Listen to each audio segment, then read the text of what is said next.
આપણે અગાઉના લેક્ચરમાં સાતત્યની ચર્ચા કરી હતી.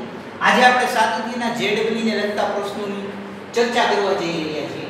તો સાતત્યના પ્રશ્નોમાં આપણે એવું જોયું કે કોઈ વિધેય fx નું લક્ષ અસ્તિત્વ ધરાવે, એટલે કે limit x tends to fx અને એનું મૂલ્ય f a જેટલું થાય તો જ વિધેય fx બરાબર a આગળ સતત છે તેમ કહેવાય. પરંતુ સાતત્યની અંદર પણ ZW ને લગતા પ્રશ્નોમાં આપણે થોડા બીજા સૂત્રોનો પણ ઉપયોગ કરતા શીખશું. જેમ કે અમુક વિધેયોના લક્ષ આપણે જાણીએ છીએ, અમુક વિધેયોના લક્ષ સૂત્રો દ્વારા આપણે મેળવીશું. તો એક મહત્વનું પરિણામ જે limit n tends to 0 1 plus n ની 1/n ઘાત બરાબર e લઘુગણકનો આધાર છે. આ આધારનું મૂલ્ય એ 2.7183 જેવું છે. તો આ સૂત્ર તરીકે આપણે ખાસ યાદ રાખશું. ત્યાર પછી એક એલ હોસ્પિટલનો નિયમ છે. એલ હોસ્પિટલ રૂલ તરીકે ઓળખીએ છીએ આપણે. આ નિયમ મુજબ તમે કોઈ પણ વિધેય જો સમય પદાવલી સ્વરૂપે હોય, એટલે કે fx/gx સ્વરૂપે હોય અને જો સરળતાથી એનું લક્ષ મળતું ન હોય તો મિત્રો વિકલનની મદદથી પણ આ વિધેયનું લક્ષ આપણે મેળવી શકીએ. એટલે કે વિધેયમાં વિકલનની જરૂર પડે તો આ વિધેયનું લક્ષ મેળવવા માટે આપણે આવું કરી શકીએ. Limit x tends to a f'(x/g'(x). પણ યાદ રાખજો અહીંયા અંશનો વિકલિત અલગ અને છેદનો વિકલિત અલગ. આવું ત્યારે કરવાનું જ્યારે આ 0/0 કે ઇન્ફાઇનાઇટ સ્વરૂપ હોય. અને આ ક્રમમાં આને આગળ પણ વધારી શકાય, એટલે કે limit x tends to a f'(x/g'(x). તો આ બે વસ્તુઓ ખાસ મહત્વની છે, આની ખાસ નોંધ કરી લો. આ બધા પરિણામોને આધીન સાતત્યના કોઈ પણ પ્રશ્નો સોલ્વ કરી શકાય. તો હવે આપણે સાતત્યના આગળના પ્રશ્નો જોઈએ. તો સાતત્યના આગળના પ્રશ્નોમાં પણ આપણે આનો ઉપયોગ કરશું. તો જોઈએ હવે આપણે ZW માં પૂછાયેલો જ પ્રશ્ન, ત્યાંથી આપણે શરૂઆત કરીએ. જો fx બરાબર sin p+1x sin x/x less than 0 q x equal to 0 અને આ વર્ગમૂળની કોઈ કિંમત આપેલી છે, તો x બરાબર 0 આગળ આપણે આનું સાતત્ય નક્કી કરીએ તો 0 ની ડાબી બાજુનું લક્ષ 0 ની જમણી બાજુનું લક્ષ સમાન થાય અને વિધેયના મૂલ્ય જેટલું થાય. તો આપણે શરૂઆત ત્યાંથી કરશું. લિમિટ x ટેન્ડ્સ ટુ 0 ની ડાબી બાજુનું લક્ષ fx આના બરાબર પણ f0 થાય, એટલે કે આ બંને લક્ષને આપણે સરખાવી શકીએ. તો લિમિટ x ટેન્ડ્સ ટુ 0 ની ડાબી બાજુનું લક્ષ વિધેય છે sin p+1x અને sin x/x, જ્યારે f0 ના સ્થાને આપણે q લખી શકીએ. f0 બરાબર q. હવે લક્ષના કાર્ય નિયમ મુજબ લિમિટ x ટેન્ડ્સ ટુ 0 ની ડાબી બાજુનું લક્ષ sin p+1x x અને plus limit x tends to 0 ની ડાબી બાજુનું લક્ષ sin x/x. તો વિધેયના લક્ષનું અસ્તિત્વ હોય તો જ સાતત્ય, એટલે કે x બરાબર 0 આગળ લક્ષ મળે એટલે ડાબી બાજુ અને જમણી બાજુનું લક્ષ સમાન જ હોય તો આનું મૂલ્ય 1 થઈ જશે. આનું મૂલ્ય પણ 1 થાય, પણ અહીંયા p+1 ની જરૂર છે. તો શું કરવું જોઈએ? p+1 વડે ગુણીને ભાગી નાખીએ. તો પ્રથમ લક્ષને હું p+1 વડે ગુણીને ભાગી નાખું તો p+1 limit x tends to 0 ની ડાબી બાજુનું લક્ષ sin p+1x p+1 અને +1 બરાબર q. તો આ રીતે આપણને લક્ષ મળે. આનું મૂલ્ય ફરી પાછું p+1 આખું લક્ષ p+1 ગુણ્યા 1 +1 બરાબર q, એટલે કે આપણને પ્રથમ પરિણામ મળે p+2 બરાબર q. આને આપણે સમીકરણ 1 આપી દઈએ તો આ ડાબી બાજુનું લક્ષ. હવે આપણે જમણી બાજુના લક્ષને પણ વિધેયના મૂલ્ય સાથે સરખાવીએ. તો હવે limit x tends to 0 from right fx બરાબર પણ f0 આપણે લખતા limit x tends to 0 from right. હવે આપણે મિત્રો આ બંનેમાંથી સીધું √x કોમન કાઢવાનો પ્રયત્ન કરીએ. √x એટલે કે x ની 1/2 ઘાત, એને આપણે કોમન કાઢી લઈએ. તો હવે અહીંયા કઈ નવી પદાવલી બનશે 1 x implies √x કેન્સલ, અને હવે કરણી દ્વારા આપણે આગળ પ્રશ્ન સોલ્વ કરશું. લિમિટ x ટેન્ડ્સ ટુ 0 ની જમણી બાજુનું લક્ષ √1 x - 1 x, આની આપણે કરણી કરી નાખીએ તો √1 x + 1 √1 x + 1 બરાબર q.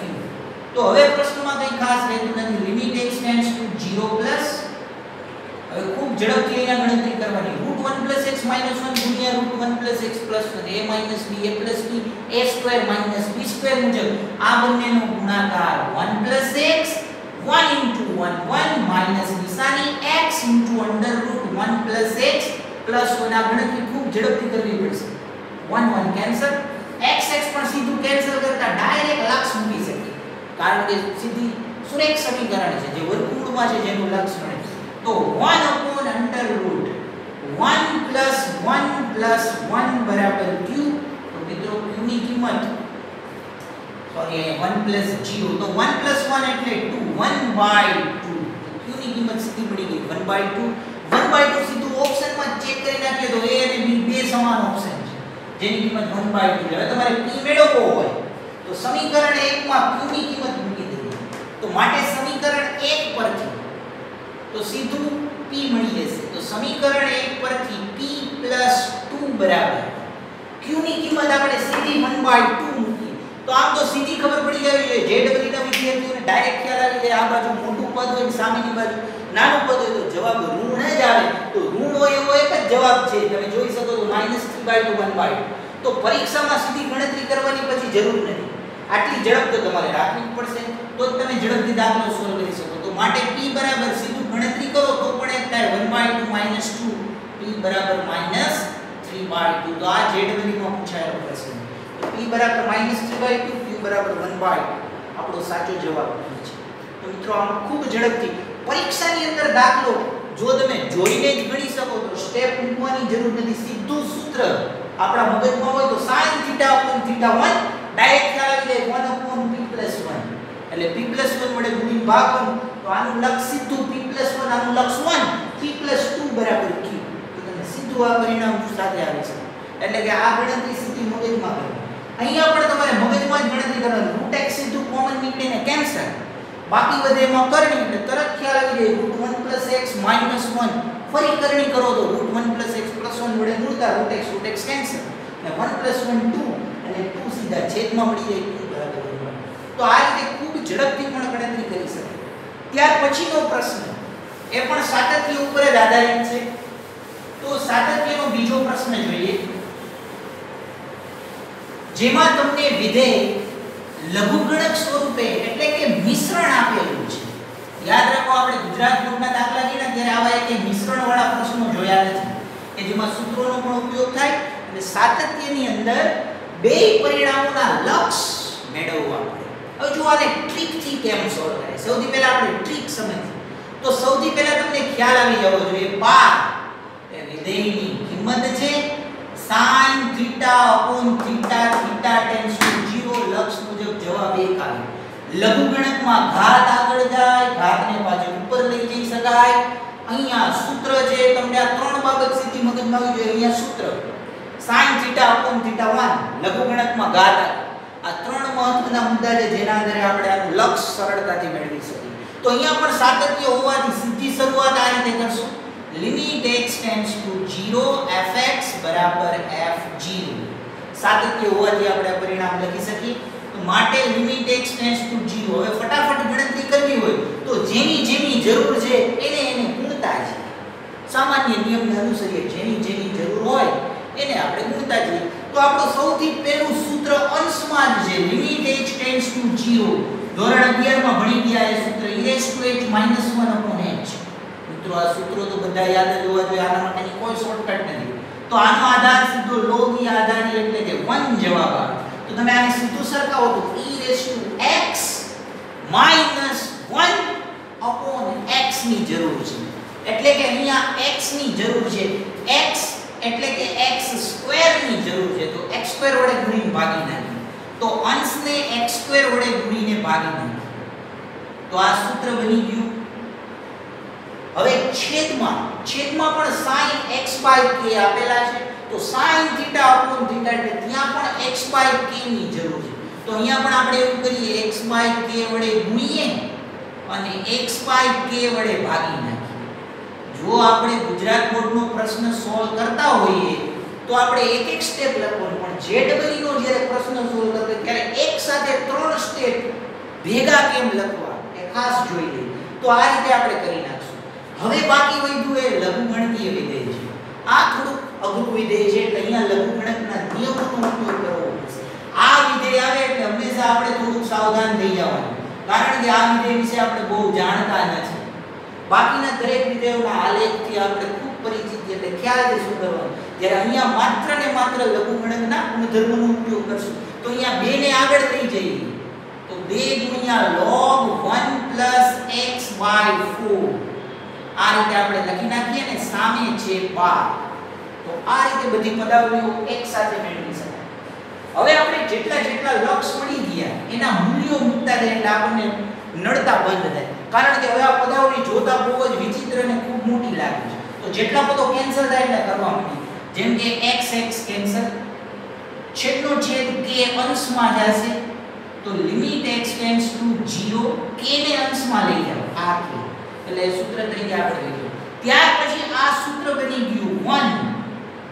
તો લક્ષ અંશ નહીં લાગે, હજી એક સ્ટેપ દૂર કરવું હોય તો લક્ષ અંશ નહીં લાગે, લક્ષ છેદ નહીં લાગે, નિયમનો ઉપયોગ કરનાર લક્ષનો કાર્ય નિયમ વર્કિંગ રૂલ. તો આ છેદનો છેદ k અંશમાં લક્ષ આને લાગે એટલે એ થઈ જશે 1. આમ તો 1 નો સ્ક્વેર પણ 1. હવે લક્ષ છેદને લાગે, લક્ષ અંશને લક્ષ છેદને અલગ અલગ આપી દે.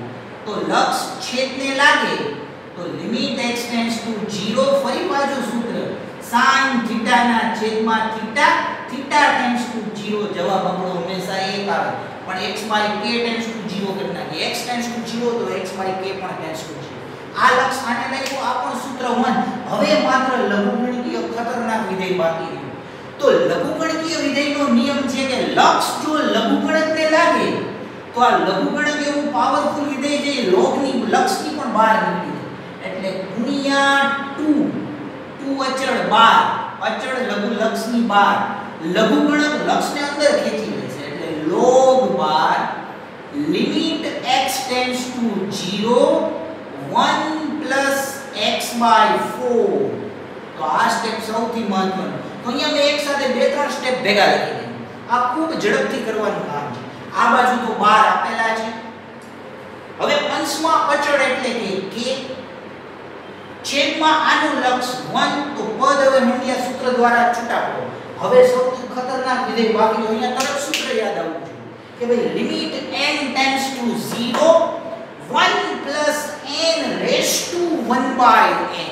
એટલે કે અહીંયા આની ઘાતમાં આપણે 1/n ની જરૂર છે. જોઈએ હવે એ કઈ રીતે લેશું. તો log હવે અહીંયા હું સૂત્ર સેટ કરીશ.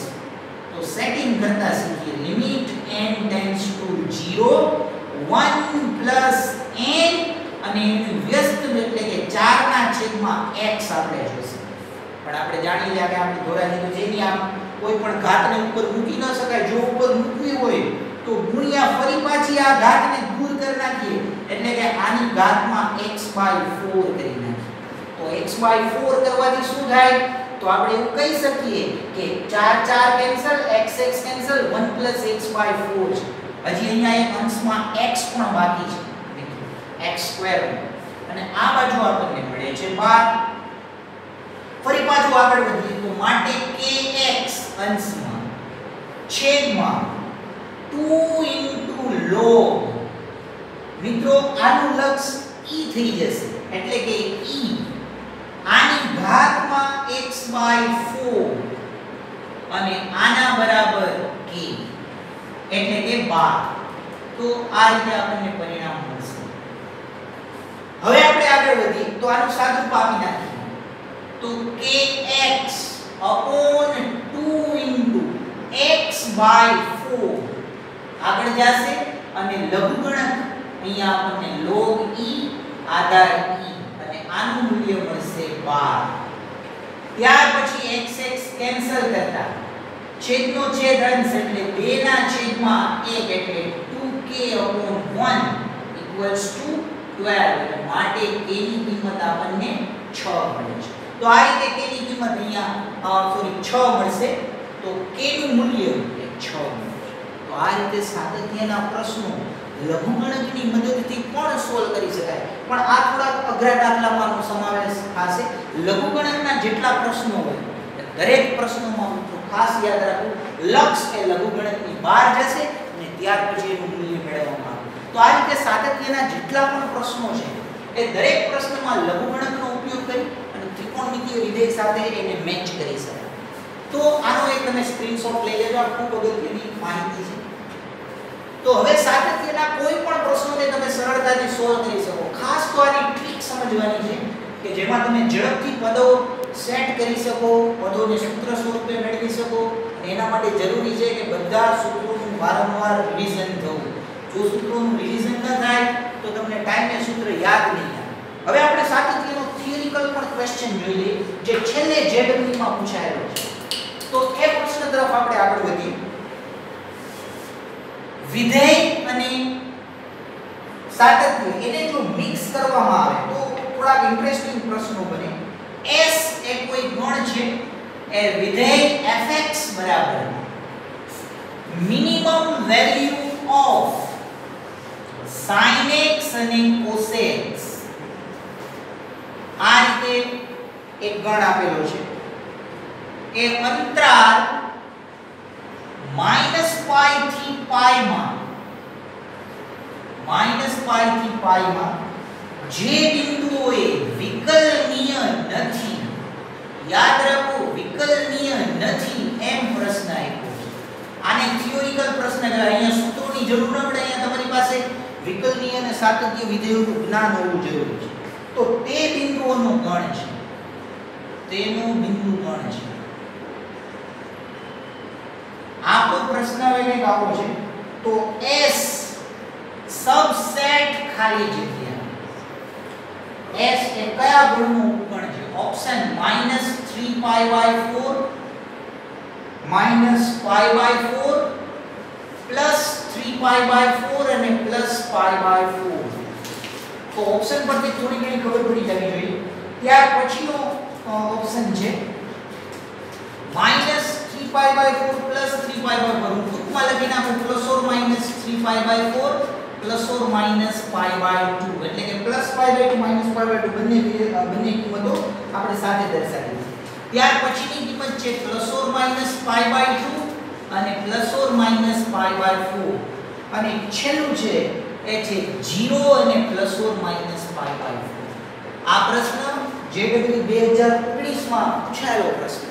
તો સાતત્યનો થિયરીને લગતો આ પ્રશ્ન છે જેડબલ્યુ 2019. તો આવા પ્રશ્નો જો તમે સોલ્વ કરી શકો તો ખ્યાલ આવી જાય કે આપણી પાસે થિયોરિકલ નોલેજ પણ એટલું જ છે જેટલું સૂત્રો દ્વારા મેળવી શકાય. તો અહીંયા બે વસ્તુ મિક્સ કરવી પડશે. પહેલું તો વિકલનીયતા અને વિકલનીયતા નથી. હવે વિકલનીયતા હોવું એ આપણને ખ્યાલ છે વિધેયનું લક્ષ મળે, સાતત્ય પણ થાય અને ત્યાર પછી વિધેયનું વિકલન. મહત્વની વાત છે વિધેયને સમજવાની. અહીંયા વિધેય છે fx બરાબર મિનિમમ વેલ્યુ, મિનિમમ એટલે ન્યૂનતમ કિંમત, sin x અને cos x પૈકીની ન્યૂનતમ કિંમત ધ્યાનમાં લેવાની એવો ગણ x આપેલો છે. તો આપણે આવો ગણ વિચારીએ અને આટલા જ અંતરાલમાં લેવો જોઈએ. હવે આ તરત ફટાફટ મગજમાં કેમ આવે? તો આપણી પાસે યુનિટ સર્કલ હોવું જોઈએ, ત્રિકોણમિતિનું જ્ઞાન હોવું જોઈએ. આ બધું અહીંયા મિક્સ થઈ ગયું. તો આપણે જોઈએ જરા ઝડપથી બંને વિધેયોને એકવાર સમજી લઈએ. આપણે ધોરણ 11 માં ઓલ STC એવું તમે શીખી ગયા. ફિઝિક્સના ટીચરોએ પણ તમને આ વારંવાર શીખવાડ્યું છે ઓલ STC. અચ્છા, આપણો અંતરાલ -π થી π. યાદ રાખો અહીંયા તમને થોડીક મુશ્કેલી પડે એટલે જ આવો અંતરાલ આપ્યો. ઘણા વિદ્યાર્થીઓ અહીંયા ગોટા મારી ગયા છે. -π થી π એ બે મિક્સ દિશામાં પરિભ્રમણ દર્શાવે. -π થી 0 સમઘડી અને 0 થી π એ વિષમ ઘડી. એનો અર્થ શું થયો? ચોથું અને પહેલું ચરણ એ ધ્યાનમાં લેવું. એટલે આપણો અંતરાલ -π થી π છે. માઈનસ પાઈ થી પાઈ. ચાલો સૌથી પહેલા ટ્રીક સમજીએ. ટ્રીક શું છે એ જોઈએ. હવે અહીંયા છે ને સાઈન અને કોસ આપેલા છે. જે વિદ્યાર્થીઓને ત્રિકોણમિતિનું સારું જ્ઞાન છે એને ઓલરેડી ખ્યાલ હોય કે પાઈ બાય 4 આગળ બંને મૂલ્યો સમાન થાય 1/√2 1/2.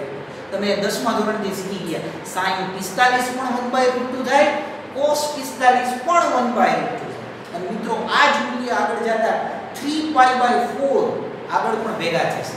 તો 3π/4 -3π/4 આ એવા બિંદુઓ છે જેને આપણે ધ્યાનમાં લેવા જોઈએ. તો સૌથી પહેલા -π થી π તરફ આપણે જઈએ તો એની અંદર -π થી π એ આ બંને ચરણ આવશે અને 0 થી π એ પહેલું અને બીજું ચરણ આવશે. તો સૌથી પહેલા હું -π થી આગળ વધું તો આગળ જતા જતા અહીંયા ક્યાંક -3π/4 આવશે.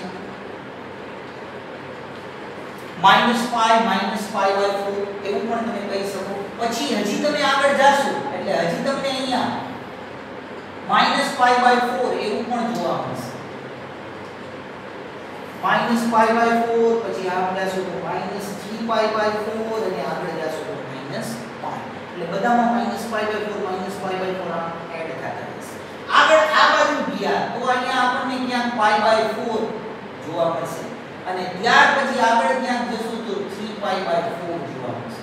તો મિત્રો દેખીતી રીતે આપણને આ ચાર બિંદુઓ મળે છે જ્યાં વિધેયના મૂલ્યો વચ્ચે સામ્યતા છે.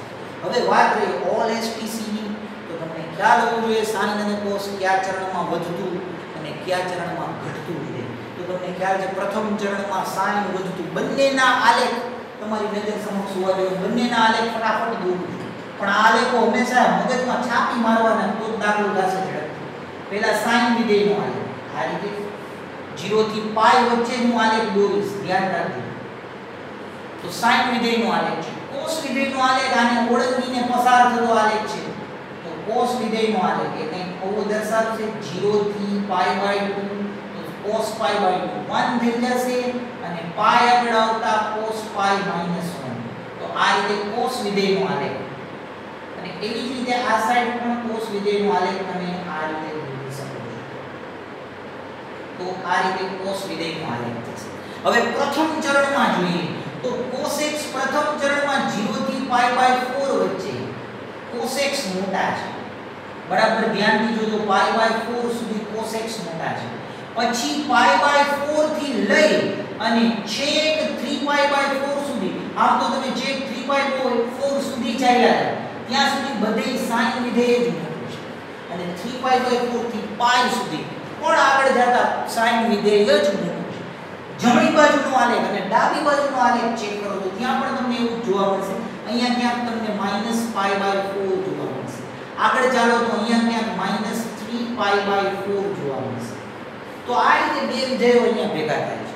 તો આ બંને વિધેયોના આલેખ પરથી તમે ચાર બિંદુઓ ગોતી શકો. π/4 -π/4 -3π/4 અને +3π/4.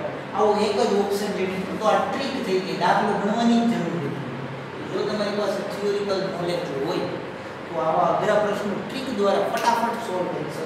તો આ રીતે સાતત્ય અને વિકલનીયતાની ચર્ચા વિધેય પર આધારિત પણ મેળવી શકાય. તો આવા જેટલા પ્રશ્નો છે JEE 2016, 17, 18, 19 આ દરેક પ્રશ્નો તમે તમારી જાતે આ જ રીતે સોલ્વ કરી શકો. તો આજે આપણે આટલું રાખીએ. આજે જે પ્રશ્નોની ચર્ચા કરી સાતત્ય અને વિકલનીયતાના મિશ્ર પ્રશ્નો છે. વધારે આપણે આવતા લેક્ચર